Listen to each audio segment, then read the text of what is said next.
उन्वान हवेली के राज। नादिया एक खूबसूरत मगर चालाक लड़की थी।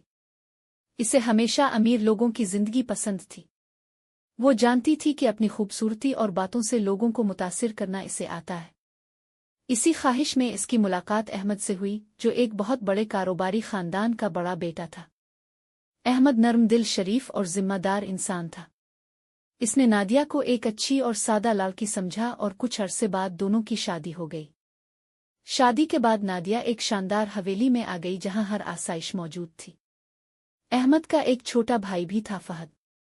फहद बेहद अमीर, खुद पसंद और लापरवाह मिजाज का आदमी था। वो दौलत के नशे में रहता और अपनी मर्जी की जिंदगी गुजारता था।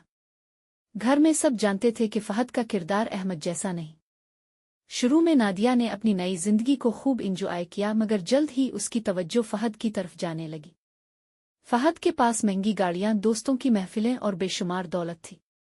दूसरी तरफ फहद भी नादिया की खूबसूरती और चालाकी को महसूस कर चुका था। दोनों की बातचीत आहिस्ता आहिस्ता बढ़ने लगी। पहले मामूली गुफ्तगू होती, फिर लंबी बातें और राजदारियां शुरू हो गईं। अहमद कारोबार में मसरूफ रहता और इसे अपने भाई और बीवी पर पूरा एतमाद था। एक दिन अहमद कई दिनों के लिए दूसरे शहर चला गया। इस दौरान नादिया और फहद एक दूसरे के ज्यादा करीब आ गए। दोनों को लगता था कि कोई उन पर शक नहीं करेगा, मगर हवेली की दीवारें भी कभी कभी राज सुन लेती है। घर की एक पुरानी मुलाजमा ने उनके बदलते रवैये महसूस कर लिए। इसने कुछ नहीं कहा, लेकिन इसकी बातें आखिरकार हाजी सलीम यानी अहमद के वालिद तक पहुंच गईं। पहले किसी ने यकीन न किया, मगर अहमद को भी कुछ अरसे से नादिया के रवैये में तब्दीली महसूस हो रही थी। इसने खामोशी से हकीकत जानने की कोशिश शुरू की।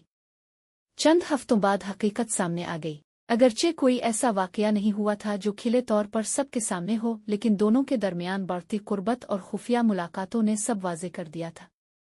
अहमद के लिए ये बहुत बड़ा सदमा था। इसे अपनी बीवी से ज्यादा अपने भाई के रवैये ने तकलीफ दी। एक शाम पूरा खानदान ड्राइंग रूम में जमा हुआ। हाजी सलीम ने सख्त लहजे में फहद से सवाल किया। फहद पहले इनकार करता रहा, मगर आखिरकार खामोश हो गया।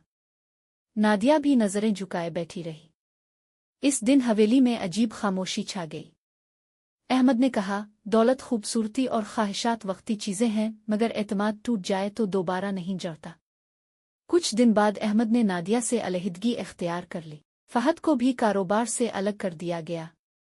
वक्त गुजरता गया, मगर दोनों को अपने फैसलों की कीमत चुकानी पड़ी। नादिया ने वो आसाइशें खो दी जिनके लिए इसने सब कुछ दांव पर लगाया था, जबकि फहद ने अपने खानदान का एतमाद और इज्जत गंवा दी।